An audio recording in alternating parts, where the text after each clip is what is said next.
Long ago, in a living room very much like yours, two women made up a podcast on how movies link up to each other, and they called it 6 Degrees of Feature Film. Hello, everyone, and welcome to the 6 Degrees of Feature Film podcast. I am Brienne, also known as Miss Movies. And I'm Stacey Howard. Hey! I want everyone to know that, okay, first of all, I wouldn't say I'm hungover, but it was your birthday last night. It was. You had a party. I did. came, and now I'm like, I don't know if you've ever seen me this casual. I'm literally in leggings, a big chunky sweater. I'm reclined on your couch. I'm full of leftover food, which you very kindly gave me. I ate all your cake. I'm ready to talk movies. I'm so relaxed right now. I'm sinking Her into eyes your are like couch almost right closed, now. everyone. Yes, it was good times. Thank you for coming to my birthday. Thank you for inviting me. You have Yes. wonderful friends. Thanks. So happy to celebrate your life. And we should say hey to Amy because she listens sometimes. Hey, Amy. Yeah. Good to meet you. Yes. Yes. Good fun. Oh my goodness. Guys, Stacey and I also took a picture together, and then I was thinking of the time when we talked about Footloose and how Laurie Singer is only 10 years younger than Diane Weist, who plays her mom, 9. and I was like, 9 years. oh, 9 years, great. Mhm. And so I was like, reminding myself that I could be Stacey's mom in a movie. You Like, could. that was my Because my you still thought. got it going on. You know. but hilarious. Oh my Anyways. goodness. So today we had a little bit of a change up. We were going to do Goodfellas, but we'll table that for another time because that was a guest. A guest wanted to talk about that, and I want to honor that guest by allowing them to do that another time. Yeah. So So we're going to keep it for them. We're going to table that, but we are going to do the other movies that we had already come up with off of that. So we're going to switch it up. Our feature film for today is B Movie from So excited. November 2nd, 2007. We picked a link of Ray Liotta films. So we're keeping that as our first link off of B Movie. Yeah. Ray Liotta is hilarious. And he shows up in B Movie as Ray Liotta. Yeah, he has a small cameo as Ray Liotta. It's so fun. B Movie is one of those movies where it's an animated film. It was, the Jerry Seinfeld animated movie. And it doesn't get a lot of it doesn't get a lot of, love, a lot of hype. And not a lot of people talk about it. But I remember not wanting to see it in theaters. I was like, that was kind of silly. And I saw it I was on a cruise. And you know how like cruises, airplanes, they have those movies on a loop that play over and over again? So Right. B Movie was one of those. And I finally sat down and watched it. And I thought it was hysterical. I'm so excited to talk about B Movie today. Oh, good. So this is about Barry B. Benson. Of course. A bee who just graduated from college is disillusioned at his lone career choice, making honey. On a special trip outside the hive, Barry's life is saved by Vanessa, a florist in New York City. As their relationship blooms, he discovers humans actually eat honey and subsequently decides to sue them. Oh my God. What? What is a that crazy even premise. possible? How do That's- bees have rights? Yeah. And also, male bees don't make the honey. Oh, yeah. The Let's women get into do. all of this. Yeah, let's get into all the dumb things about this movie. There's so many great okay, so it's Jerry Seinfeld. Renee Zellweger plays Vanessa, the florist. Matthew Broderick, Patrick Warburton, which is my favorite person Patrick in this. Warburton. I love him so much. He is my favorite part of this movie. He has a He's always the favorite. He is. He's always great, though. His voice. Okay, so he plays Vanessa's boyfriend at the time. So she meets Barry, and he's a ridiculous person, and I laugh at every line he has. He's just so funny. I can't control the giggles. I have like stomach pains after because I just start laughing. If you play a scene right now, I'll be like, ah! And I'll lose it. Made $287 million at the box office. Insane. We also have some other crazy people in here. I mean, aside from Ray Liotta. Oh no, there's Chris more. Rock, Yeah. Kathy Bates, John Goodman, Yeah. Sting, Oprah, Larry King. and Larry Miller. Yeah. Everyone's in it. Everyone makes a little. All of Jerry's friends make a cameo. This is one of those films that, if we are ever back on movie games, which I doubt because I ruined that, then I have to keep that in my repertoire of like list of a lot of actors and actresses like that I could pull from There possibly. Because everyone's in it together. That's right. It was 150 million budget. Yeah. So it did really good. So it did really well. But no one talks about it, though. Except Probably for us because right it's now. kind of forgettable. I mean, I guess just so. based on story alone. Like, there's just, I don't know. When you have a kid's film, you have to keep it really simple. And I feel like this goes a little bit more complicated. Same as does. Ants. Like, it's a little more about, it's kind of Adult like problems. Animal Farm, if you will, in terms of like, there's animals, but Animal Farm is very political. Uh-huh. So you'd think, oh, there's animals for kids. No, it's not for kids. Just like there's yeah, so it many. has to do with like property rights. This is and, not a kids movie. Yeah. Like in terms of story. yeah, and, the that's where environment and there's a everything. problem. Yeah, exactly. I think that's probably why I love it then, because I'm like, what a Mhm. grown-up story it's telling, and it Yes. goes through like a lot of shit goes down in this movie. It He does. meets a human, and now people like know that animals talk. Like that was deep for me. I was like, what's Mhm. happening? Like he went into it wasn't like. It was like animals, and then they were in the courtroom scene, and then they start talking, and then the whole world isn't like, oh my god, animals talk. They know what's happening. They have a whole hierarchy, and they're suing the American government. Like, I thought that was crazy. And you know, he like meets Vanessa, they have a relationship, and then she's like wanted to break up with her boyfriend because she's kind of falling in love with Barry, but then Barry can't be with her because he's a bee, and then they sue them, and then like the whole world is like going to shit because all the flowers are dying because the bees aren't pollinating it, and all the plants are dying, and so everyone's in danger. So Mhm. then they have to like go. bees are on strike. Yeah, right? bees are on strike. It's like a lot of stuff happens. Like it's Mhm. very, very busy. It's a busy bee movie. It is, and I Busy think little that's bee. why it just doesn't work. Jerry Probably. Seinfeld wrote it along with some other gentlemen, and it's Yeah. like I don't know. He's written children's books too. I've never Has read he? them, but so I have no idea. Sorry, I Stacy's just yawned. Stacy's very tired. So I have no idea why he felt this was like a story. I mean, animation can be for adults. I Mhm. get that. I get like The Simpsons, but you have to market it more to adults if that's what you're. I feel like it doesn't know its audience is Yeah. the problem. But it's to me, it's still funny. To me, I Mhm. still love it. Like I know Yes. it doesn't work for the audience that it's going for, but I'm not that audience because I'm like an adult person. You know, You're so the audience they want, but You're the audience you're the audience they're getting. I'm the audience they should have. They had should have going marketed towards. to you. But yeah, Yes. but they didn't though, and Correct. so I feel like it was undiscovered. But I thought I love it. Mm. I think it's really cute. I think of this movie every single year because of the Rose Parade. And I'm like, is this the last Rose? Every I'm like, is this the last The Rose last Parade? one? Is this the last one? Are they The gonna bees are steal the dying. flowers? Burt Bees is Yeah. having issues. Why? Because Like- bees are dying. Well, we have bee issues. Like, we need to save the bees. There's a whole thing about, Oh, that's right. in life that the bees are having issues Are we dying having out. Are we having a moment? Yeah. The happening moment? we Come on, guys. are. What are you gonna do about the bees? We gotta Gotta get interested in science. Come on, guys.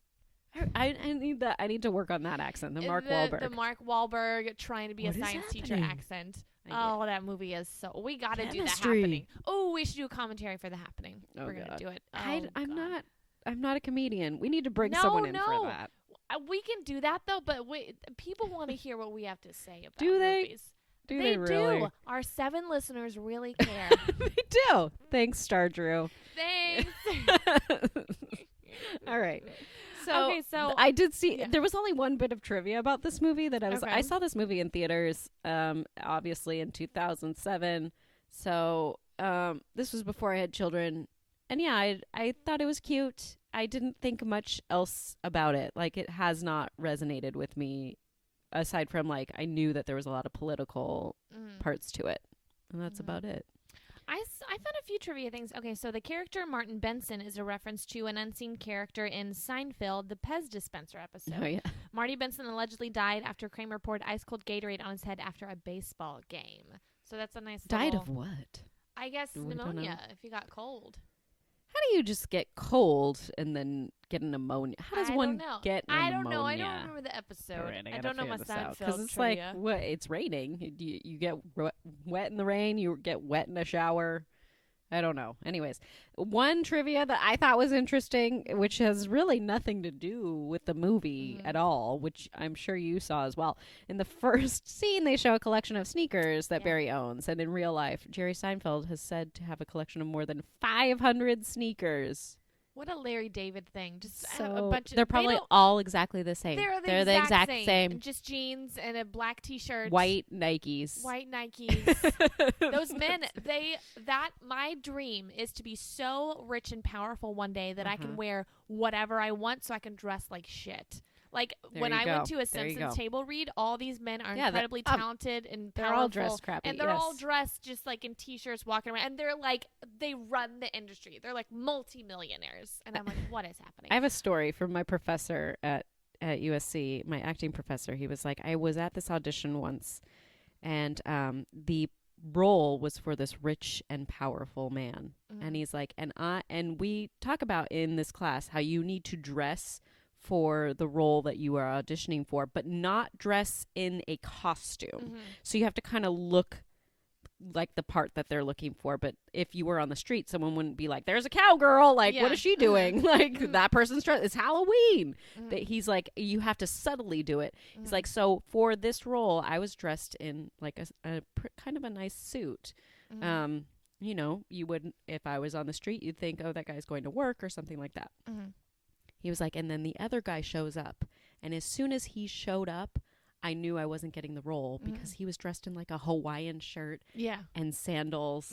Like, he's like, yes, that is what a rich person because they don't give a like. fuck. Yes. They don't have anybody to answer to. They can wear whatever they want. When I'm rich and powerful, I'm going to wear a tutu every day. Like, I don't care. I own myself and my look, and I do whatever I want, and I don't have anybody tell me what to do. So. We need to do something where it's like pictures and it's like homeless or rich guy, and like you like who knows, like what if it's a rich person? Isn't it like the founder of IKEA literally dresses horrible, and he always wears these like weird animal hats. For some reason I'm thinking of Grandma's Boy right now, and like just the guy. No, that's he like dresses like that. And we'll fly coach, and then someone will be like, yeah, that's the owner of IKEA. He's like a billionaire. And you're like, what? So, yeah. I love it. I love rich Keep doing people. it, billionaires. Keep All doing right. it. We need to talk about my favorite scene, though, which is when Ken realizes that this bee is now encroaching on his life and is taking over and is ruining his relationship with Vanessa and has an absolute, like, bitch fit. And it's like, talking bees, no yogurt night. My emotions are on a roller coaster. Like, he totally flips out. And I die every time. And then him and Barry are like having a fight in the bathroom. And then he like accidentally flushes the toilet. And he's like, ew, poo water. It's like such a childish thing. And I just laugh hysterically every time. Now, Ray Liotta as a bee, right? No, he's not a bee. No, okay. He's Ray Liotta as Ray Liotta. He is a human witness in the trial, and this is his little cameo. It's literally like 5 seconds, but Ray Liotta, I guess, is the face of a honey company or something like that. And it's on stand, and they're like, Mr. Liotta, you're known as a intimidating yet charismatic-looking actor. He's like, and like laughs and does this weird, creepy yet captivating laugh, and it's so Ray Liotta that I'm like, oh, this is great. It's how you would picture what Ray Liotta would be like in real life. I'm sure he's not like that, but he's doing like a stereotype of himself, and it's wonderful. And it's literally 5 seconds. Like, this B movie is not a Ray Liotta movie. I don't care. I'm counting it because his cameo. Well, it's a voice. Great. It's a voice. Now, I saw him recently on Modern Family. He was on an episode. Oh yeah, playing himself. He was hilarious. But also, I noticed, like, oh, man, Ray Liotta's getting older. Like, that's just life. He's got gray hair. I mean, grayish hair. It just makes me sad because I'm like, like that time that I saw the dad from The Bear Trap, and I'm like, no, you're older. It's kind of that same gross moment, and I'm like, we need Ray Liotta. We need Ray Liotta for comedy still, because I feel like he brings it. And he hasn't done a lot of comedy, but he has done a comedy that we're going to be talking about. Do you want to close up with B movie? Anything else? Yeah, I just want to. Well, okay. What did I just see? Backtrack a second. I saw Ray Liotta in The Iceman. Okay, and it was really good. That's Michael Shannon. That was kind of recent. Yes. Hitman. The Hitman, from like the 70s or whatever. It's really good. So you should watch that. I think it's on Netflix still. Anyway, okay. So moving on from B movie, we're gonna talk about two films, two Ray Liotta films. The first one is one of your favorite movies, is it not? It's one of my favorites. Okay. Came out August, or no, did I write August and then put March? I don't know which one it came out in. It's probably March 23rd, 2001. This is Heartbreakers with Sigourney Weaver, as well as Jennifer Love Hewitt, Jason Lee, and we have a few little small cameos from people like Sarah Silverman and Zach Galifianakis, Yes. which are hilarious, Mm-hmm. and but kind of downplayed as well. Yeah, no, they're not really comedic roles. Like Mhm. Sarah Silverman has one scene where she actually gets to kind of talk, and then she's talking about Jason Lee's character, and she's like, oh, they offered him $3 million for the place, and like talking about it, and I'm like, what? This is Sarah Silverman. Come She's on, pretty guys. straight. Same with Zach Galifianakis, but I feel like that's kind of his first movie role. And maybe I'm wrong. I'm sure he's had others, but like that was the first time I noticed him. I guess I should say. First time I noticed Zach Galifianakis was in that. It was in this film. I never Heartbreakers. noticed him when I was. Excuse me. When I was watching. Sorry, I was so tired. When I was watching the movie, but then later when I rewatched, I was like, "Oh my God, that's the guy from The Hangover!" Yeah. Like I immediately Right. recognized him. But I The don't best remember him from character this film. though, Gene Hackman. He takes this movie. He's so funny. I can't imagine anyone else in this role. Although Ray Liotta is really good in his role. Those are the two. I mean, the four main players, which are Ray Liotta, Sigourney Weaver, Jennifer Love Hewitt, and Gene Hackman, are so good together. They are.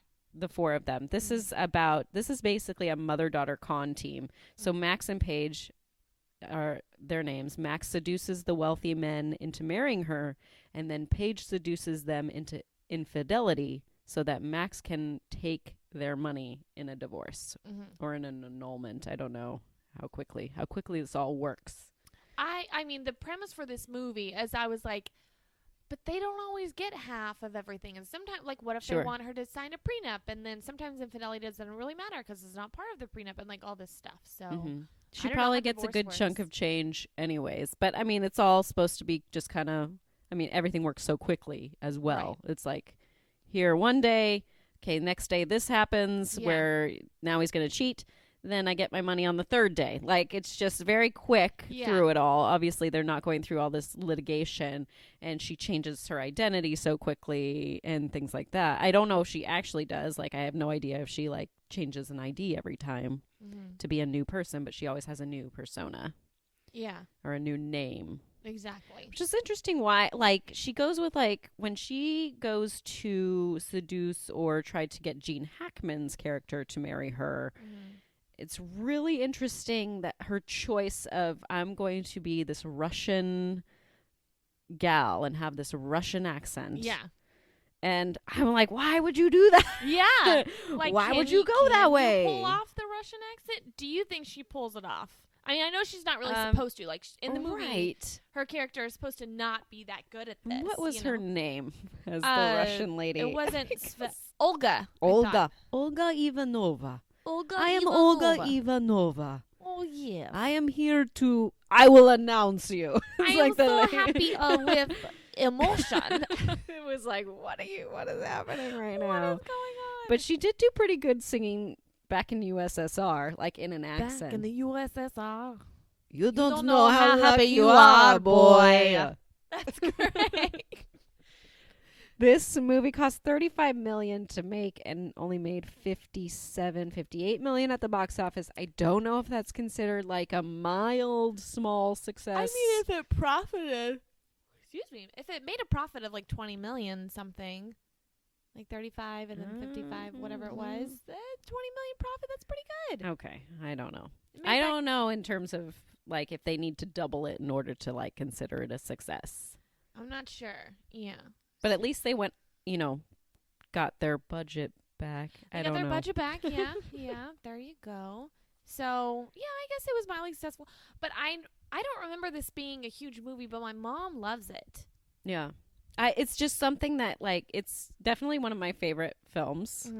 and it's something I know that other people don't like or are like, oh, whatever about that movie. But there's just some like things that just stay with me, like when they throw the spikes in the road, and then like so then she recognizes that, oh no, it's the wrong car that I'm gonna pop the tires for, and she tries to take it back, and then that, you know, she can't take back the spikes, so now someone's car crashes, and then she has to go deal with that. And and then just like then the rest of it that ensues, because then another car and then another car. They just keep like piling up because like she can't get it out of there or whatever. It's just like, you know, one thing after the other. It kind of like piles on top of each other. Okay, I will set. So I like this movie a lot. I think it's really funny. I think it's really well made. I think there's got some good comedic timing, good comedic bits in it. I don't like Jason Lee. Oh yeah, I just don't like it. Okay, I don't like because I don't like him, so I don't get it. Okay, where she's like falling in love with him, and then he's an asshole, but then he's also nice to her. Like this whole thing, I'm like, I don't like him as an actor. Really, I don't think he's cute. I think, you know, he's kind of a dick. You know, for a long time, I thought Ryan Reynolds. For a long time, I thought Ryan Reynolds is the poor man's Jason Lee. And then it changed. And now Jason Lee is the poor man's Ryan Reynolds.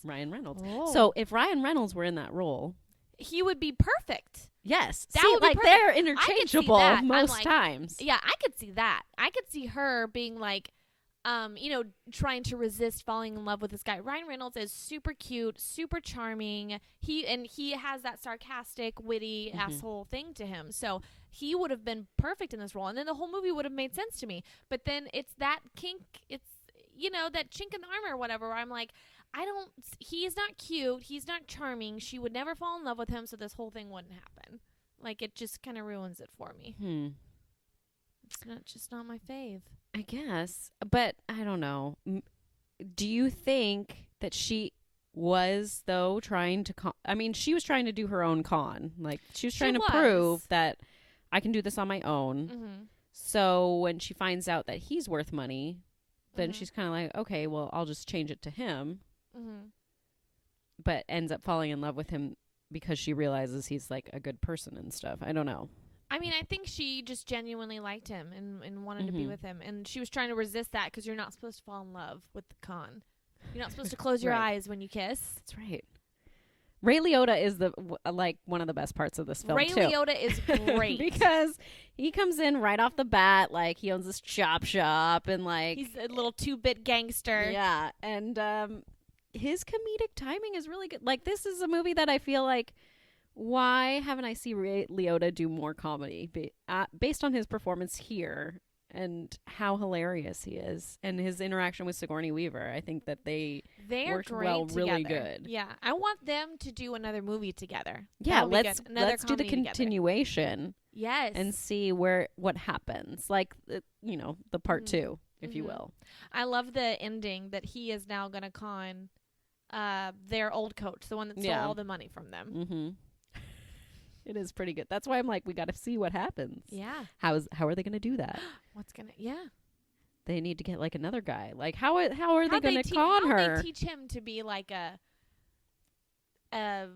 you know, charming, suave, debonair guy. Like, I wonder how they did that. Because in the end, he's not like the gangster guy. He's like he's like a widow, right? He's like pretending to be like, ever since I didn't think after my wife died I would find anybody. And like.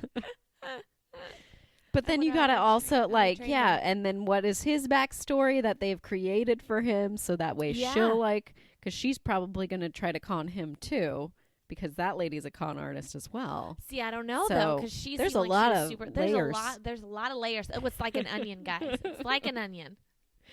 And I like Jennifer. I just like this whole film. You're right. Jason Lee is not really the strongest point in terms of like casting. But it, like I said, I think the 4 main players are Gene Hackman, Ray Liotta, Sigourney Weaver, and Jennifer Love Hewitt. Gene Hackman is brilliant in this film. He's brilliant. His hideous teeth. Him as the big tobacco. Oh, like, God. guy. He's so I could totally see my grandpa and him when he's like has his cane and he's like kind of like swatting towards the cat to like get out of his way, but like not hitting the cat, but like swatting at it like, get away. Grouchy old man. Grouchy old gross man. I know that grouchy old man. Oh, that's my big one too. That's my grandpa too. Oh. Do you know what Gene Hackman's performance in this reminded me a lot of his performance in The Birdcage? That older conservative man, grouchy. You know, I heard a little bit of that in his voice. I do love the bait and switch where he's like, where Sigourney Weaver's like falling asleep, or maybe not really falling asleep, and he's like, I want to give you a gift. And like she wakes up like right away, gift? And then she thinks, oh, maybe it'll be a ring. But it ends up being a lighter, which is hilarious because he's just like, I want you to start smoking. I'm so happy with emotions. Let's talk about how she tries to pretend to speak Russian. She's like, da. Da. Give us this. Whatever. She literally doesn't know a single word of it. Appreciate what you say and what you don't say. And slide some of the money. Perfect. She's really, really good. I want to see her in more comedies. I remember her being in Baby Mama. Remember that? She was like the fertility woman that like owned the thing, and she was super creepy and funny in it. Yes. She's really funny. All these people need to do more things. Where are they? More comedy. More comedy. Where are they? I do like Jennifer Love Hewitt. She does some like card stuff that goes on throughout the film, like with cards. Oh yeah. And she learned how to do all of the like card sliding and stuff from an actual magician. Cool. And they wanted her to do more stuff, but I guess she broke her finger during this like flopper diver scene where she has to trip. And she really tripped. That sucks.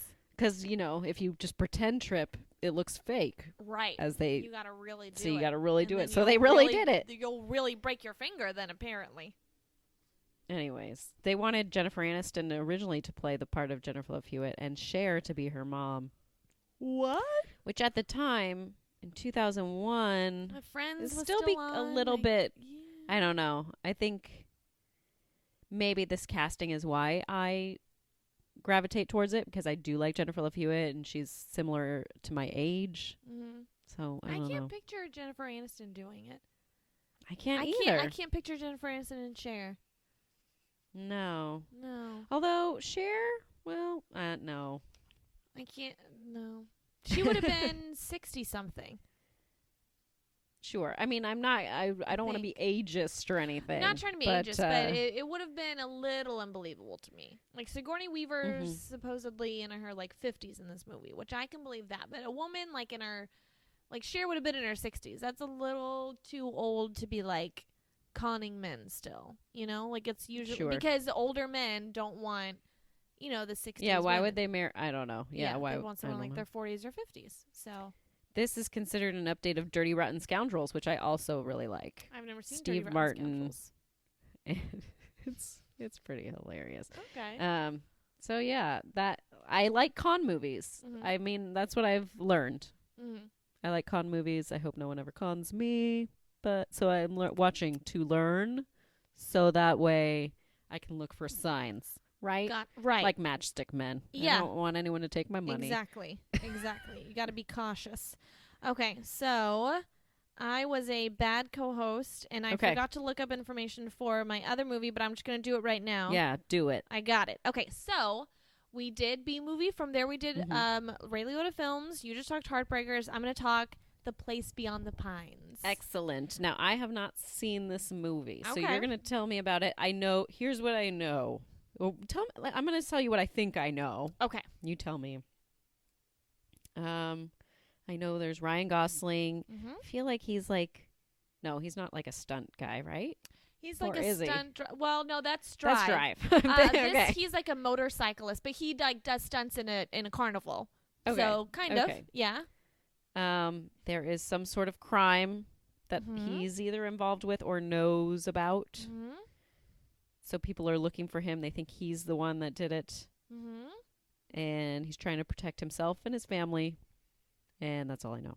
You're on the right-ish track. Okay. Okay, well, that's what everyone thought Okay, the good. movie was about. Oh, wait, is From Bradley Cooper in this? Just Yes, to say. Bradley Okay. Cooper's in Okay, it. got So people saw the trailers for this and were like, oh, Ryan Gosling's like a motorcycle guy. He's like a criminal. He's robbing banks. Bradley Cooper's the cop that's trying to bring him down. This is going to be awesome. What the movie really is like there's 3 parts to it. The first part is like takes place in the 90s. Ryan Gosling has he's kind of a bad boy, you know. He's if let's say on the wrong side of the law, and he's like a motorcycle guy in a carnival, and he like every year will come back to the same towns, you know, do the same loops. So he does, you know, one year meets a girl. They have like affair. It's Eva Mendes's character. The next year he comes back and she comes to meet him and was like, hey, and he's like, oh my God, I haven't seen you in like a year. What's going on? Turns out she had a kid.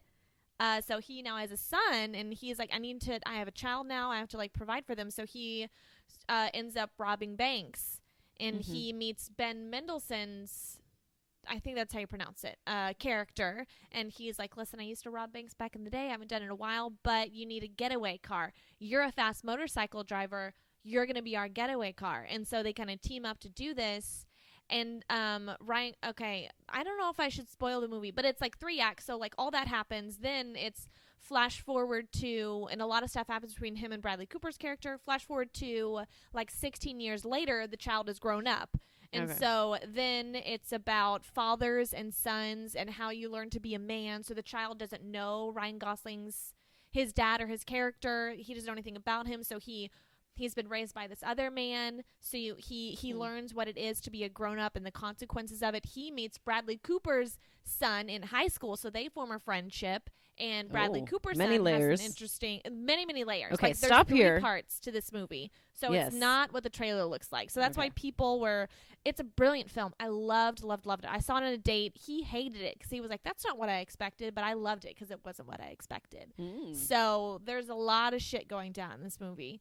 Beautiful score. If you haven't heard it, just go on YouTube, look up The Place Beyond the Pines. Snow Angel is the score to this, and it's like this just beautiful piano melody, very soft. I'll like fall asleep to it sometimes. It's so gorgeous. And they're like going through the woods in it, or like where the pines are, the place beyond the pines.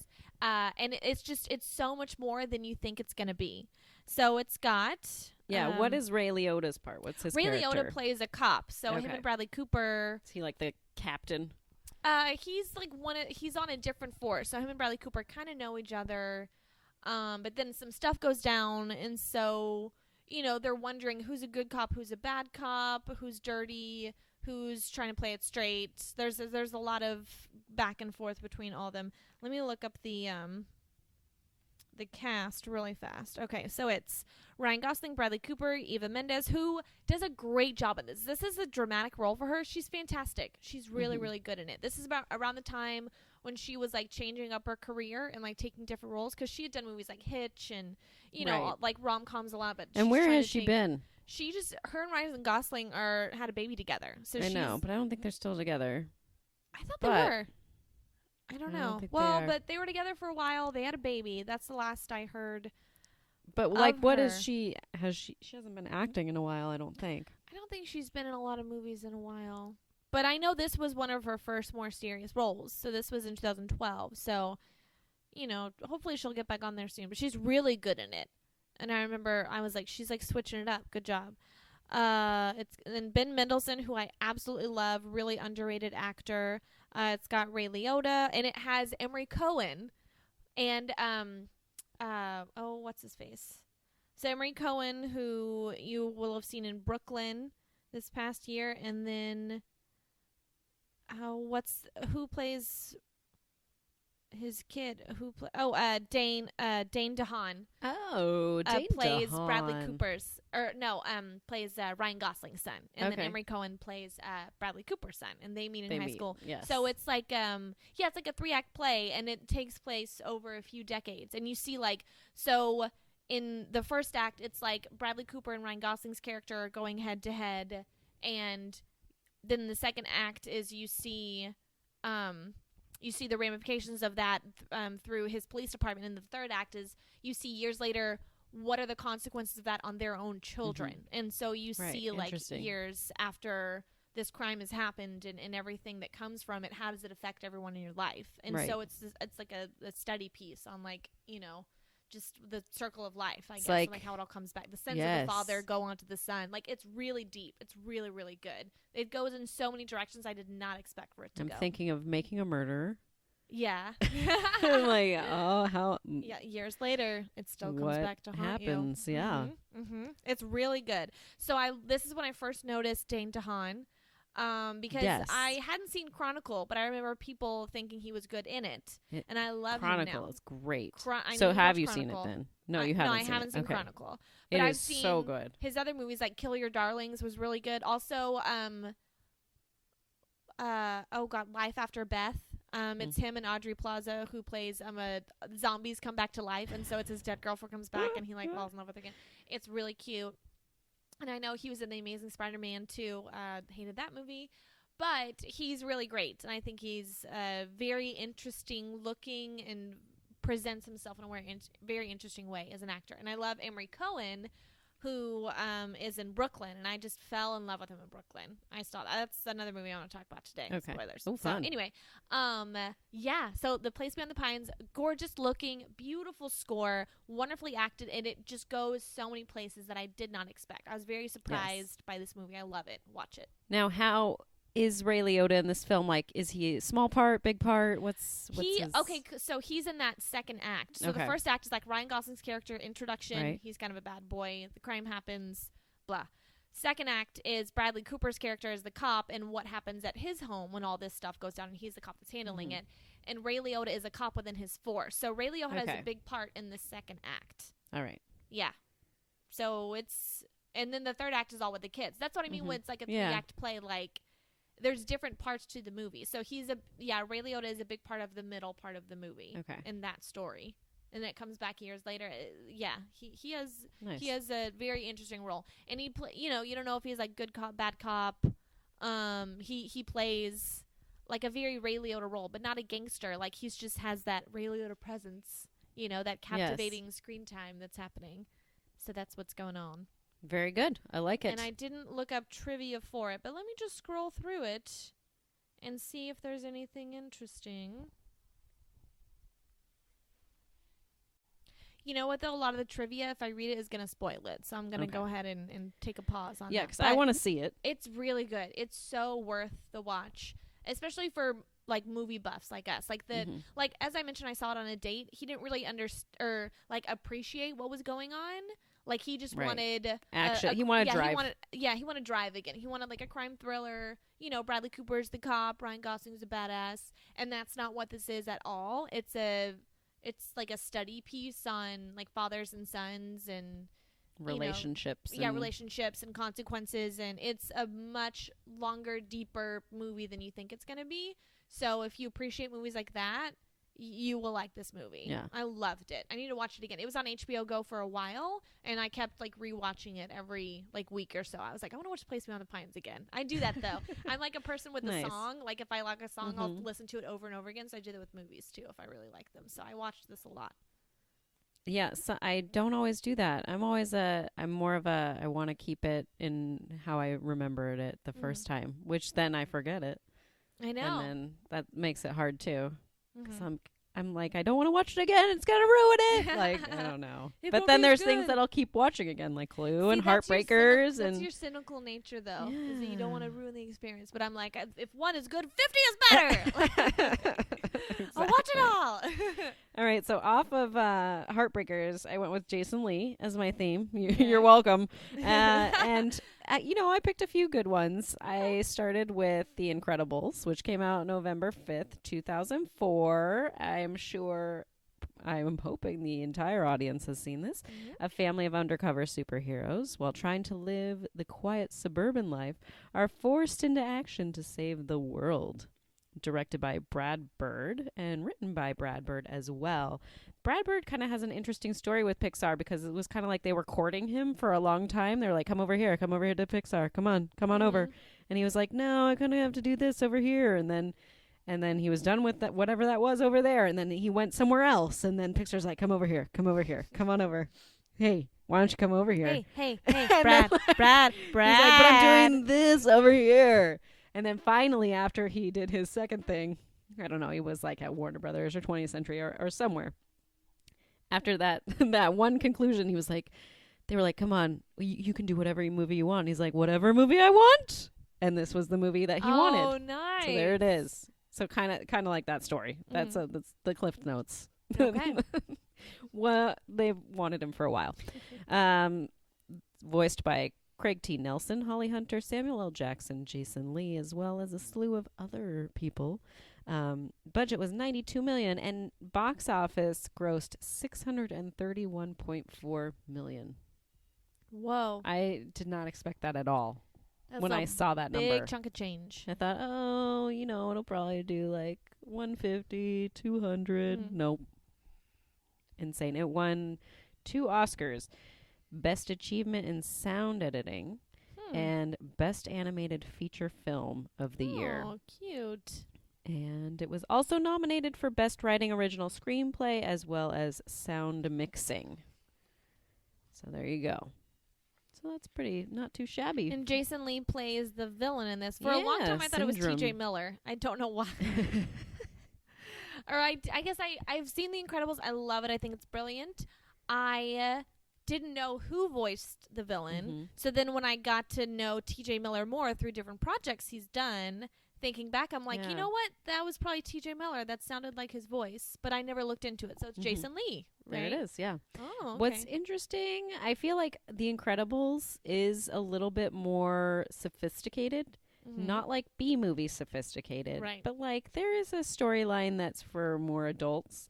But children also appreciate it. It's a little on the longer side. Like my kids were kind of like, my kids are 3 and 5. Mine were kind of like, okay, is this still going?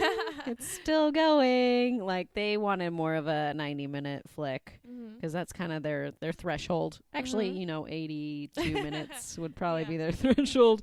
But yeah, they still enjoy Mr. Incredible. I think that's probably and Dash. Those are the 2 that they latch on to. Okay.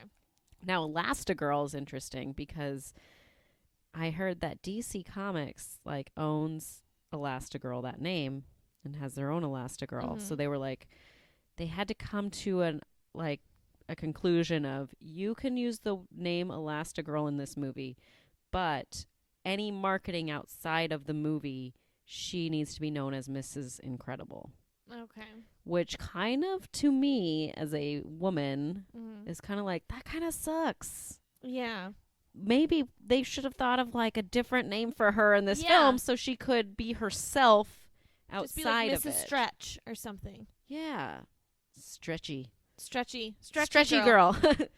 That's not bad. Stretchy girl. Gumby girl. Yeah, Gumby girl. Gumby girl. Gumbo. Ooh, I want gumbo. Okay. So, yeah, no, I don't like that. That's kind of silly. And I understand. But then why would they let them use the name in the movie and then not the name in the marketing? Like, I understand because why didn't they just pay to use the name? It's Pixar. Like, come on, you can pay. Well, because Disney and Pixar are together, right? And DC is with Warner Brothers. So that's crossing too many lines there. They're lucky they even got to keep that name. Yeah. But at the same time, I'm saying, just name her something else. Yeah. Like, come on, Pixar.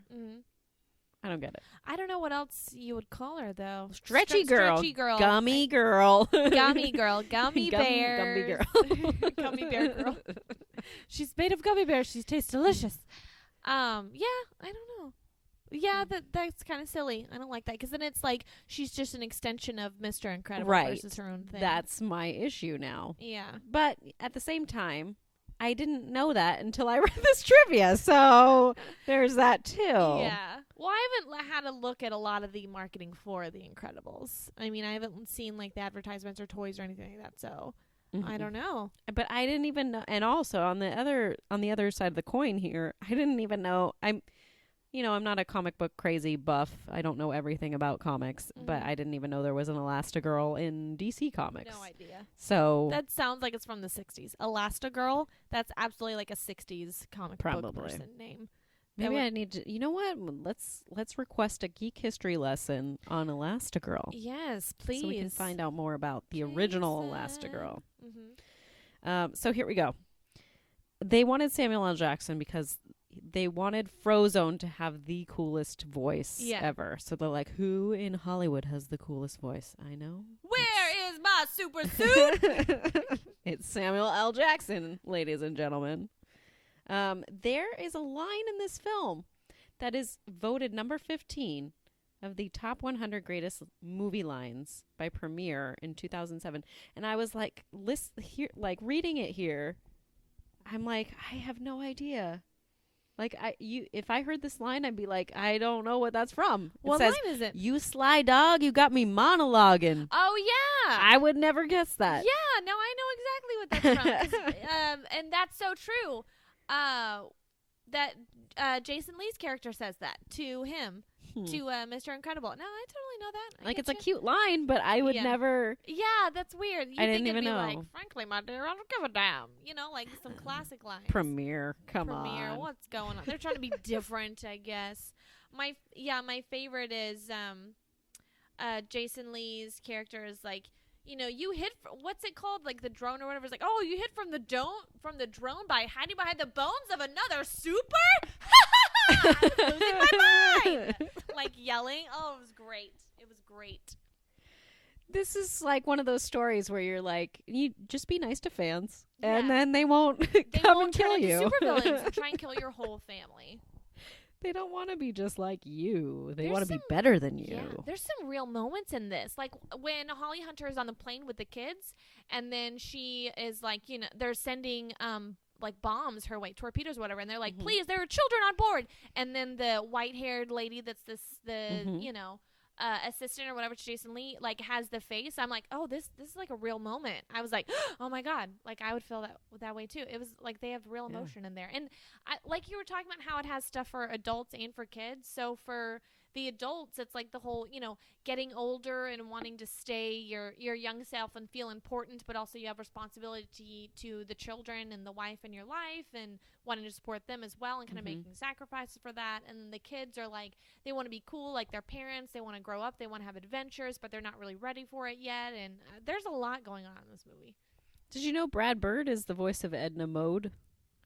What? Yeah. My God, you've gotten fat. That one? What? Yes. What's hilarious, though, is like, I guess he wanted Lily Tomlin for this role, and she was like, okay, so what are you looking for? And he kind of did a voice for her, and she's like, well, I don't know what you need me for. Yeah, you just do it. Yeah. And funny. So, like, what he did is he laid down, like, the Edna Mode track kind of as a temporary track, like, for the film, and then they just were like, you know what? This is actually, like, good. Let's just do it. Nice. Perfect. He's perfect as it. That's one of the best moments of the movie is her, pinching and prodding and everything. Do you know where he is, darling? I do. There is one bit of trivia that like spoke to me because you know how I feel about NPR and, This American Life. And yes. So Brad Bird was listening to Public Radio International and heard Sarah Vowell.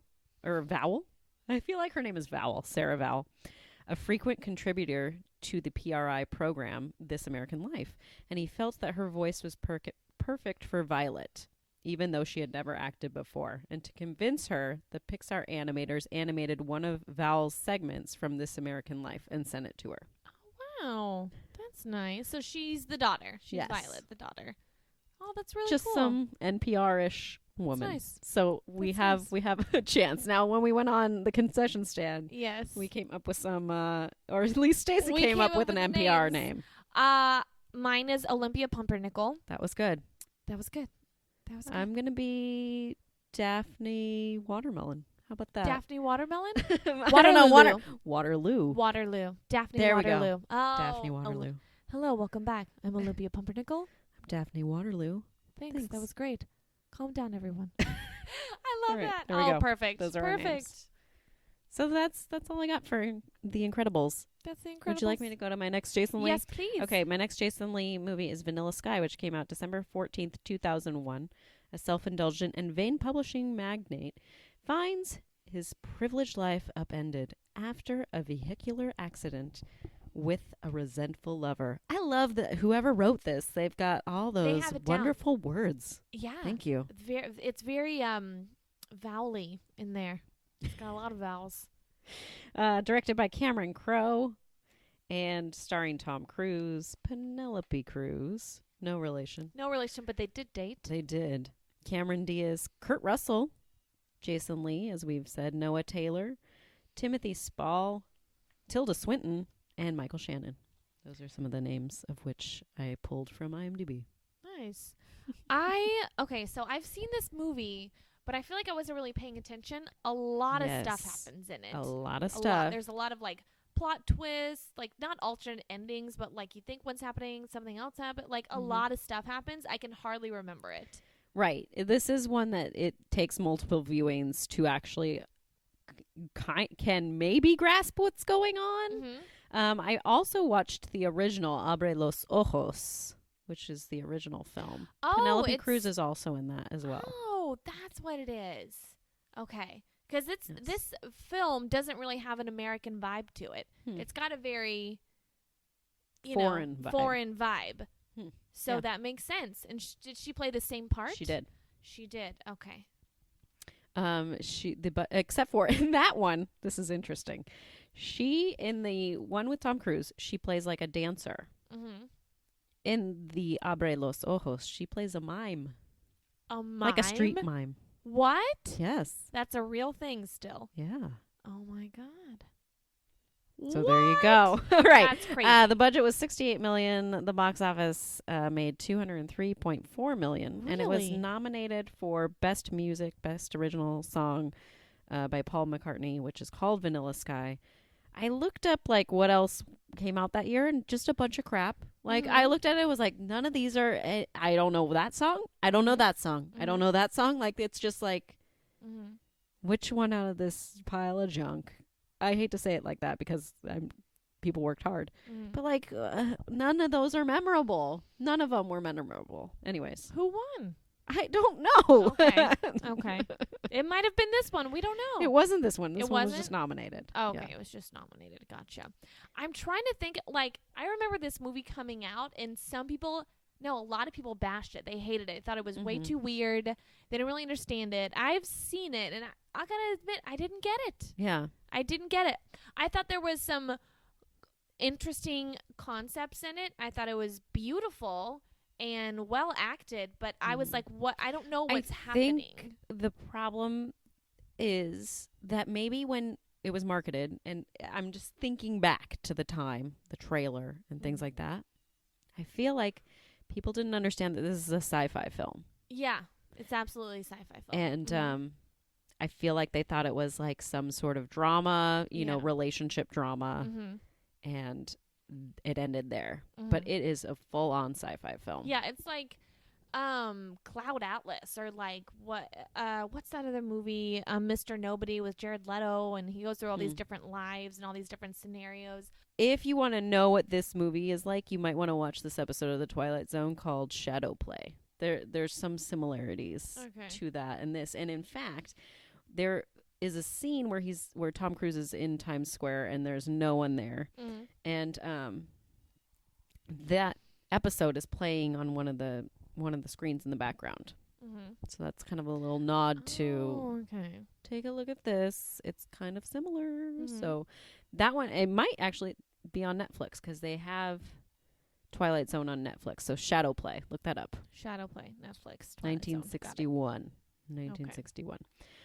But there are some moments in here that I really appreciate. A few things. One of them is the part where he talks about cats. Like, we'll come back and we'll be cats. And then he goes, meow. It's like, whoa. That creeped me out. That line, okay, this is a bit of trivia I know, Penelope Cruz and the director are friends. Yeah. And so they were talking one day, and he kept asking her a question, and she didn't feel like answering it. And then she was like, "I'll tell you in another life when we're both cats." And he thought that was very interesting, so he put it in the film because she said it to him in real life. Meow. And then that line, and then when Tom Cruise flips out, like he does his classic Tom Cruise flip out, because the people are like trying to give him like this, they're like this facial, I don't even remember what they call it, but he's like, "For a moment I thought we were talking about a fucking mask." He's so angry. So angry, but he wears a he's kind mask. of like jumping around, you know, like he does. Doesn't he jump around in the club? Oh. Doesn't he like dance, and then he turns around and his face is all scarred, and it looks like super creepy and weird? And yes, so I remember this movie being really weird and not understanding, and a lot of people thought it was weird and like hated it. Like it was like, I can see hating it because of the fact that it's just like, it's not what you expected. it's not what they marketed. It's definitely a sci-fi movie. Mm-hmm. Watch Mr. Nobody on Netflix with Jared Leto. I think it's still there, and I get that same feeling from that movie when I watch this movie. It's supposed to be like kind of set in the future, and it's like a sci-fi thing. Like he is able to make choices and go through different scenarios in his life. So it's like he lives his life different way. He marries different women, has different jobs, children, you know, when he's super rich, but he's like unhappy and on drugs, like all this stuff. And then it ends up he's just really old and reliving his life, or I don't even know what happens. But it's that same like sci-fi. It's a drama, but they're doing it in a sci-fi way. It's not science fiction, as in like it's in space, or you know, it's not like Star Wars, Star Trek, anything like that. That's what people think when they think like sci-fi is like, oh, it's like set in space and it's all technology. No, it just means like it's not real. It's got an alternate like universe kind of thing. You know, like it's not magic, but it's got this like weird magic element to it where it doesn't follow the norm rules of our world. I have watched it a few times because like I said, I watched the original after that, but to be like, what is happening? Like, why is this so interesting to me? Like, it's definitely interesting to me. I don't think it's necessarily like a great film because there's so many elements that it's like trying to do too much. But because I've like come back to it, that automatically makes it, you know, important to me in some way. And seeing the original, so I wouldn't do that if I didn't like it. So I like it, but I don't think it's like, I think there's problems still. Yeah, but you're still interested in it enough to like want to watch it and understand it. Right. I want to watch it again now too. Because I wasn't like, this is shit. I was like, this is confusing. Yeah. I was literally like confused about everything. I think because I was probably doing laundry while I was watching it. Like I wasn't even really paying attention. But I remember thinking, there like so much happens in this film. There's a lot of elements to it. There's a lot another of layers. movie that kind of plays similar in the sense that like you're not quite sure that it's sci-fi. And then you're like, oh, what it is sci-fi. And that's The Box. Have you ever seen The Box? Oh, with Cameron Diaz and James Marsden. James Marsden. It was I feel like that movie had like would have been a really great episode of The Twilight Zone. And probably is I think it actually might be an episode of The Twilight Zone. And I feel like this one, The Box, was trying to do again too much and didn't quite know what it wanted to do. And I could see like hints of a good movie in there, but it just fell. And you know what movie just popped into my head? The Adjustment Bureau. Did you ever see that? I did, and I didn't like it. Really? Yeah. I thought it was very interesting, but I loved the chemistry between Emily Blunt and Matt Damon's character. And then it's that sci-fi element. It's like people can like alter. I didn't find it compelling. That's the problem. Oh, okay. Like I like their chemistry, and I just didn't find it like. That's one that I felt didn't do enough. How about that? There you go. See, I thought that one did just enough. I was like, that's a good level of You sci-fi. can't win with me, apparently. You can't win. No, nothing's good enough for you. I guess. Anyways, before we get into your links off of the other film that we talked about with Ray Liotta, Plays Beyond the Pines, I want to take a moment and say thank you to those people that have written us nice reviews on iTunes. We have like 9 reviews now. Whoa. So sweet. Thanks. Thanks, guys. We like you too. So Thanks. We have 9 listeners. Yay! No, honestly. And 2 of them are us. 2 of them are us. So that's 7. There we go. I always say 7 listeners, and there we go.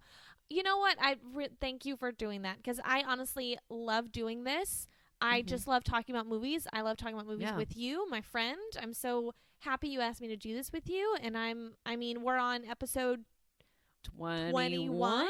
We can drink. We're on episode 21, guys. So I have so much fun doing it, and we're going to keep doing it no matter who listens, even if it's just my mom and we dad. don't make any money. We make no money. There's no advertisements. We just and we bust our butt trying to get guests on here. Yeah, we do. We and almost I'm had sure a really that there are some people out there that are like, please stop emailing me. Please stop. Please stop. I'm sure for sure Stop one DMing person me. in particular is like, you got to stop.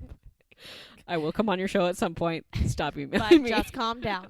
I will not name you. We work really hard, but because we love it and we love you guys. So thanks. Thanks for the memories. And it helps us too if you write reviews or rate us, because then we pop up higher on iTunes. But that's right. Yeah. Exactly. Let's crack that 150 if we can, guys. Yeah. Please. That'd be awesome. And then thank you also for writing nice comments on our YouTube and giving us likes and stuff like that. Doing our live views with us, our live little watch party. Yeah. Thanks for joining me on those when it's 5 people. I love it. But I do that. You know why I do that? For 2 reasons. One is basically so I don't have to make a video and then put it onto YouTube, because then it saves computer space. And so I'm trying to be, economically friendly with my computer. Okay. And then it's kind of fun to talk to people when they're there, when they're listening. I like live. I like that. I like live things. I love live tweeting things. Mm-hmm. I'm all about live tweeting movies. Right. And so I like talking with people and letting them see my thoughts during a movie. We're going to do a commentary. We are. We're going to find a movie. I know you don't think that you're a comedic person. You're so funny. Sometimes. I have my moments. I'm more of a sarcastic. You are, because person. you're the calm, you're the roots to this podcast. I am the wild, leafy, yelling things, and we have a nice little mixture going on. I'm the Dan to your Nick. That's right. That's how it goes. If you're a Monday Night Raw fan, you know what I'm talking about. What's up? What's up, guys? Anyways. What's up? I love that hard. Just kidding. Guys, all right, so let's talk some more movies. Okay. So, from The Place Beyond the Pines, now there are 2 actors in Place Beyond the Pines that I love, Ben Mendelsohn and Emery Cohen. So I did a movie from each of those persons. Great. So the first one I did was from Ben Mendelsohn. It's called Starred Up. Okay, now I don't think you've seen this movie. No. Probably not a lot of people have.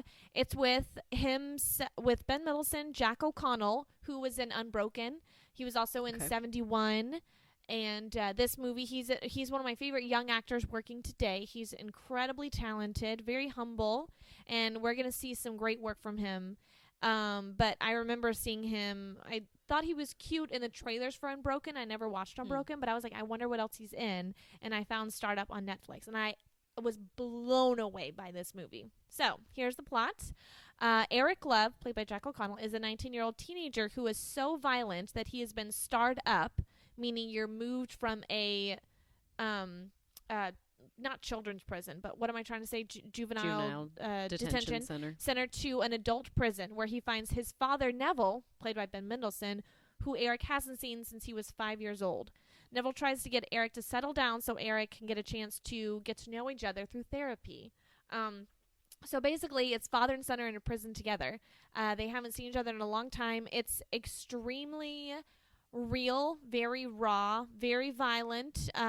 There's a lot of deep emotions to it, and Jack O'Connell just does an incredible job with this role. The first scene we see him in, he is being brought into the prison, and he basically has been in the system so long that he knows exactly what to do in the situation. They give you like a little kit, when you first enter, so it's like with, a brush, a razor, some shampoo, stuff like that. Razor? Yeah, apparently. Stab. I know, right? To, like your toiletry space, like a little shower caddy thing. So they throw him in a cell. He immediately takes all this stuff and basically creates like a weapon out of everything. Right, of course he does. He takes baby oil, pours it all over himself. That way they can't grab onto him. He takes the razor and burns it and melts it onto his toothbrush to use as like a shank thing. And all this stuff. How they haven't learned already not to give them like razors. This prison warfare, basically. It is. That opening scene is so perfect because it immediately shows you everything you need to know about his character. He's been in this system so long that this is now all he knows, and he's great at it. Is that he knows exactly what to do in these situations. And so that tells you that he has no other skills, really. No emotional skills, no job skills, like nothing to show him what it means to be a real adult. And he's so violent that now he's been thrown in with all these adults, and he's like 19 years old. Like he's just a kid, basically. And this is Ben Mendelsohn? Ben Mendelsohn. Okay. So that's Jack O'Connell's character. That's the son. And then Ben Mendelsohn is his father, who's been in prison for like 20 years. And so the opening scene is you meet Jack O'Connell's character, and see everything. And then he walks into the yard, for exercise time, and him and Ben Mendelsohn have a moment. And you don't know what their relationship is at first. You think maybe they just know each other from life or something. But then Ben Mendelsohn then talks about, your mother and I did it. And I was like, wait, what? They're father and son? Like you had no idea until they like start talking. And it goes through their entire relationship and them getting to know each other, admitting things to one another that have happened, things they're not proud of, and they go through therapy. It's just it's rough. It's a really rough watch. I love those dark, gritty, rough kind of movies, and this is it. And I was so impressed with Jack O'Connell's performance, and Ben Mendelsohn is wonderful with him as well. He has to be very like supporting and loving, but also he needs to be like firm with him as his father, and like, but they're not like men that are used to speaking, in some kind of therapeutic setting, and so they're talking to each other in like prison terms and getting to know each other, and testing the waters in a prison like setting, in a prison way. It's what they know. So it was just an amazing. So how do they do therapy? Is there a therapist? There's a therapist. Yeah, it's in prisons. Oftentimes you'll have a volunteer that comes in to do therapy with the prisoners. Usually they're like earning their hours or whatever, for their degree or something. I will have you know, like for a while, I seriously considered being like a juvenile delinquent teacher, like one that goes in and like does, to help them keep up with studies and get their high school diploma or whatever. Like I seriously considered that, and then I read a little bit more about it, and then I was like, okay, I don't know if I'd have the stomach for that. So, it's a nice thought. Well, I can understand how you'd feel that way, because in the movie, so it's Rupert Friend plays, who he was in Pride and Prejudice. He played I know the name. He played Mr. Wickham in Pride and Prejudice, the one with Keira Knightley. Yes. He's been in a bunch of other stuff too that I just can't think of right now. But he plays the therapist in it. So it's the whole little circle of prisoners, and he's like a therapist. But then the dad is trying to kind of overhaul therapy, because he's like, listen, me and my son are in here. We really need to work this stuff out. Like it's just really, really raw. Like it's, like I said, it's a rough watch. It like touches you. You're like, shit, this is dark. Like you're like kind of wanting to look away, but you don't, because it's so good. It's really, really good. And it never theatrically released? No. I mean, I think it made like $54,000 at the box office. So no, it's more of an indie flick, and it's intense as fuck, basically. And I found it on Netflix. I don't know if it's still there, but if it's not, I'm sure it's on like Amazon Instant Video for $2 or something. Maybe well, YouTube. a lot of the time, the good news is about like Netflix is usually the smaller films stay, because they don't have anywhere else to go. Probably. Which sounds terrible. Yeah. But no, true. Keep it on there. If it's on there, tweet me and let me know. But yeah, Jack O'Connell and Ben Mendelsohn are brilliant in this film. I was like crying. I was cringing. I was like, I can't believe this is happening. It was crazy. It's so intense. I loved it. I love that dark, intense movies. Yes. Okay, so now on to one that's not dark and intense. On to one that's not dark and intense. The opposite of which. It's lovely. There are some sad moments in it, but it's because she's sad. Okay, so from Place Beyond the Pines, I'm picking an Emery Cohen movie now, and he was just in Brooklyn. Was he also in The Fault in Our Stars? No. Who is that boy? I'll figure that out myself. That's Ansel Elgort. Oh, yes. Thank you. No, Emery Cohen is slightly shorter than Ansel Elgort. Okay.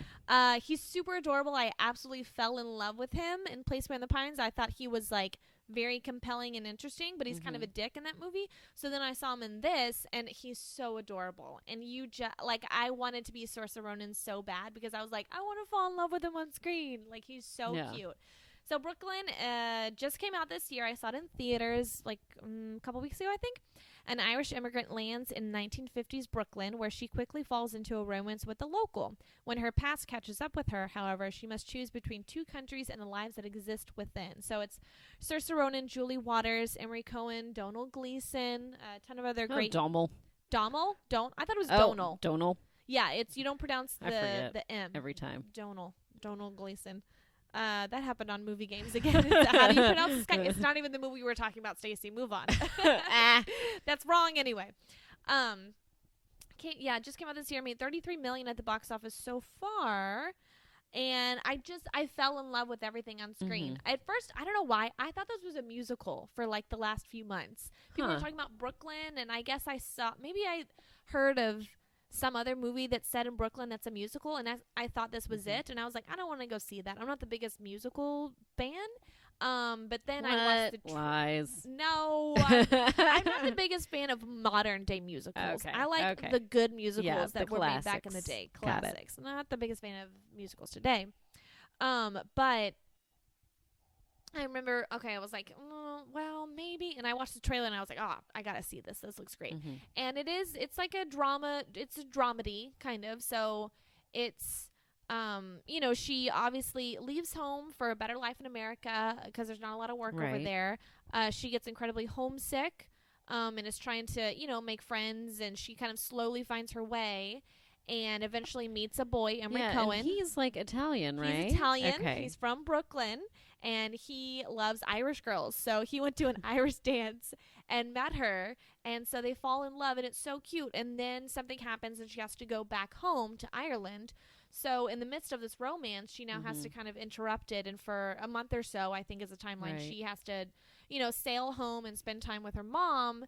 And then make the decision of, am I going back or am I staying here? Yeah, so she meets someone else. Don't tell me how it ends. Oh, sorry. No, I'm not going to tell you how it ends. But that's the thing, is that she goes back and there's it's like, choice. Okay, there's a choice now. It's what do I choose? What life do I want? Where do I want to spend my life out? Because back then, it's not like you could just go back and forth all the time. No. You can't just fly an overnight, red eye. No. Like, you have to stay in one place, basically. So, it's brilliantly shot. It's gorgeous. I got a little trivia. And it's nominated, right? For Best Picture? It's nominated for Best Picture. And I think Saoirse Ronan is nominated for Best Actress. Okay. She's definitely nominated for a Golden By Globe. the time this comes out, we'll know who has won. Oh, we so will. That's exciting. So good luck at the Oscars. So yay. Yay. Nice win. Yeah, good job. It might be Brie Larson for Room. That's what I would think. Brie Larson was really the Room was intense. I was like, yes, this is dark. Which I expected. I didn't love it, but I loved this movie. You know when a movie makes you feel all gooey inside? And her romance, her chemistry with Emery Cohen makes me feel really gooey inside. He's so cute. He likes her so much in the film. Like, you can tell that he's, like, trying to, like, he absolutely loves her from, like, the first start. And he's trying, and she's more of a reserved, conservative person. So he is, like, trying not to scare her off with all of his feelings. Right. And they have really cute moments together. And I'm like, I want to fall in love with this boy. Like, I want to meet him in real life and fall in love with him. I think he's super adorable. And so the director... And now they're dating in real life, right? Are they? I don't know. I have no idea. I would think so, right? No, I want him. I love you. Oh, we met on set. It wouldn't surprise me because they have really great chemistry. He's super, super cute in the film. He's like he's totally adorable. We can't separate from acting life and real life. No, we're both so good. We realize we believe our own vision. Okay, so the director, again, this is one of those 3-act plays thing where he divided the movie into 3 visual movements. So the first movement before Ellis Island, before she leaves Ireland, is like tight frames. It's got green tones, so it's a little more drab. It's a little more like personal and focused. And then the color scheme was created by photographic reference from the time. So they used a lot of the references from what it would have looked like. So the second movement, when she gets to Brooklyn, is the first proper wide shot. So it's to show like she's seeing this big new world now. So you see everything. You see more. I have colors. Yeah, a lot of colors, more cars, taller buildings, And then more Jay-Z people. singing, "Welcome to New York." The brand new. These lights will inspire you. I sounded just like her. And so, yeah, it's more colorful, and then so the colorfuls become more playful, and it's a nod to how America in the 1950s was on the cusp of like pop culture. And so, everything was like advertisements and color and this and that. And there's just a lot of stuff going on. And then the third act, when she's back in Ireland, it's brighter. She's more glamorous. Things are more subtle because she's now a woman that has, a woman of the world and has traveled and has now come back to her hometown with more confidence. She knows what she wants. She knows that she has options, and so kind of like when you go home after college. Yeah, and you're There's like, choices to be made. Let's take down that One Direction poster, Stacey. You're not 17 anymore. Actually, One Direction was after my high school time. Wow, I know. NSYNC was during my high school time. Was my middle school time. I loved NSYNC, and I loved JC Chazé. I didn't like Justin Timberlake. I like JC, who I don't even know what he's doing now. Where is he? I liked him too. He did that favorite. America's Best Dance Crew. He was one of those judges. Oh, okay. Yeah. Oh, with how Shane far Sparks, and then Shane Sparks got into some bad Who's Shane Sparks? He's a good dancer choreographer, but he he had some run-ins with the law. Oh. Oh, okay. And there was one female, because you have to have the female judge. Anyways, we're getting off topic. Sorry. So yeah, Brooklyn. So I think that's why I was so captivated by it and surprised by it. Was I didn't think that I would care, but you really care about the character, because I'm like, I can't relate to her. I don't know, what it's like to well, I guess I do know what it's like to move away from home, because I'm from Texas and I moved away up here and I don't have any family up here. I just, friends and myself and my dreams. But I didn't think that I would be moved by her story, because I can't really relate to being an immigrant, But she is so compelling in this, and so you want her to succeed so much, and you want her to fall in love, and you love who she loves. You love that she's having this relationship with this adorable little Brooklyn boy. You want to be her. You do. This movie. And visually, it's stunning. As I just went through, they were very conscious of what the film was going to look like, and use the camera angles, the focus, the colors, everything to make you feel her emotions that she's going through as a viewer. So that's what I try and pull from when I'm watching a movie is, am I feeling what she is supposed to feel? Are they using the right direction, costumes, whatever, to convey those emotions and make me feel those emotions? And they did a great job with that, and that's why it's nominated for Oscars, because they did it. They did it up. Well, nice. I do want to see it. That is one on my list. There's a few on my list. Brooklyn is great. Really, really good. We're coming to the end of our podcast, so I'm going to ask you to get in character soon. Oh, God. We started with B-Movie. We went from B-Movie to Ray Liotta Films, who did Heartbreakers, as well as The Place Beyond the Pines. From Heartbreakers, I talked about Jason Lee films, Vanilla Sky, and The Incredibles. And from Place Beyond the Pines, you did actors of Place Beyond the Pines with Ben Mendelsohn in Startup and Emery Cohen. By the way, it's starred up as an STARRED. Yes. And then UP. Not like start up, but starred up, because they start him up from a young prison to the older prison. Sorry, keep going. There you go. And Emery Cohen with Brooklyn. Yes. Very nice. So I did our movie link tweets each week. I tweet out what we're going to be talking about, what our first link is. Our first link was Ray Liotta Films. And I did give a caveat. I said, what is your favorite Ray Liotta film or film where he's featured that is not Goodfellas? Because I knew as soon as I said that, everyone's going to say Goodfellas. So here's what I got back. I got a lot back this time. So thanks, guys. George McCann, Tyler Myers, and Mark Allen say Field of Dreams. Rexzilla and Fernando say Copland, which, have you seen Copland? I haven't. Okay, that's a Sylvester Stallone. Maybe we'll talk about it another time. I have seen that one. Kevin Werner says Unlawful Entry. Chris Zimmerman, Smokin' Aces. M. Carr, Abe Lopez, and Nathan Steele say Narc. Mark Tordai says Identity. Travis of Marvel says Blow. Nolar and Graf Fuller say Something Wild. Ronan Patel says No Escape. And Heartbreakers. Thanks, Ronil. Thanks. Sean Smith says The Place Beyond the Pines. So we got that. Nice. Will Good. Sorzen, Point of Origin. Hayden H says Wild Hogs. Ryan says Muppets Most Wanted. And Brandon says Hannibal. Ooh, I do. Wait. Hannibal. Just Hannibal. Oh, yeah. He's really good. Oh, my God. Doesn't he like eat some brains or something? Yeah, he does. Okay. Hannibal is fucking brilliant. It doesn't get noticed enough. Good job with that one. Okay, I'm gonna quiz you. Kevin Bacon was in a movie with Robert De Niro. Do you know what it is? No. Wait. No, I don't know. Okay. Well, this originally linked to Goodfellas, so now it's not going to link up to Goodfellas. Now we got to figure out B movie. But originally it was Goodfellas, so it was Kevin Bacon was in Sleepers with Robert De Niro, who was in Goodfellas. Okay. So now we're going to have to figure out how he links up to B movie. All right, so to link it to B movie, here we go. Kevin Bacon was in My One and Only with Renee Zellweger, who was in B movie. There you go. So there that was it a quick one. That was is. fast. I don't like That it when it's fast. I worked. like to talk about a bunch more movies. I know. Uh, Now we're at the time of our podcast We where are. Stacey gets into character and we talk about would it be better with you Rocky? Too. You too. And we're doing B movie. Are you doing a scene from B movie, or are you doing a scene from a different one? We're doing a scene from Heartbreakers. Ah, We got Heartbreakers. Okay. Okay. So I'm gonna be playing Sylvester Stallone As Rocky. as Dean, Ray Liotta's character from Heartbreakers, when Okay. he is basically confronting Sigourney Weaver and Jennifer Love Hewitt's characters about what they've been doing, conning men. Yes. So you're gonna be playing Grover. Oh, I'm in this scene too. You're in this scene too. Okay, which Yeah. character am I as Grover? So I'm Dean, so you're just all the other ones. Oh, great. Yeah, I and will- you just do Grover's voice. Oh, great. Ah, guys. We're gonna do it. I don't know if Grover should be on this podcast. Grover's gonna be on this podcast. Okay. It's happening. Okay. You make me do this every time, so you will do it All now. right. Here we Oh. go. No, we got it. Okay. Shut up, Junior Slut. Get over there. You know, you got some brass balls on those panties, I'll give you that.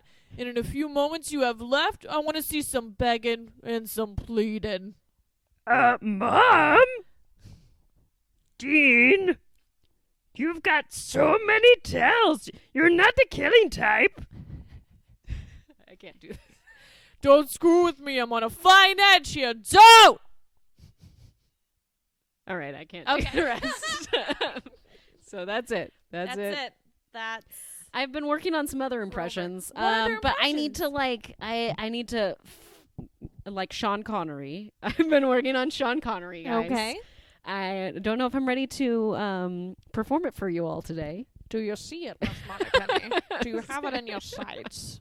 That's actually That's an pretty good. impression That's pretty good. of Ewan McGregor's impression of Sean Connery in Trainspotting. So that's what I that was is. thinking more of the Sean Connery on SNL in Jeopardy. Oh. Like, When that's he's, not like, what your giving him mother shit the said whole last time. night, Trebek. That's one of SNL's best creations is that Celebrity Jeopardy and Sean Connery. I just will giving take the Alex penis Trebek- mightier. The pen is The penis mightier. That says the penis mightier. Anyways, that's all. Brilliant. All right, where can we find you, Stacey? You can find me on Twitter at SOHoward2012. That's it. Great. You can find me on Twitter at Miss Movies, and Instagram Miss_movies. And you can find us on Instagram. You can find a picture of me as Stacey's mom. I'm playing Yep. Stacey's mom in a picture. You look good though. You got a tight leather dress on last night. How'd you get out of that? Did you get a Scissors. little baby oil? Scissors. Oh, yeah. oh, good. Good. Mhm. Okay. I was concerned. All right, good. Thanks for listening, everyone. Oh my We'll gosh. see you next time. What a and fun, maybe we'll exciting have a show. guest next time. Who knows? I Maybe. think maybe. Maybe. I'm maybe. excited. Maybe. I'm excited. I'm going to keep emailing that person every day. Hey. Until they're like, I will come on the show so you will stop Please emailing stop it. me. Please shut up. All right. We'll see you next time. All right. Bye-bye. Bye. Bye. Bye. Bye. Bye. Bye. Bye. Bye. 6 Degrees of Feature Film is produced by Stacey Howard and me. Special thank you to Ken Knapsack for our intro and Matt Brown for our artwork.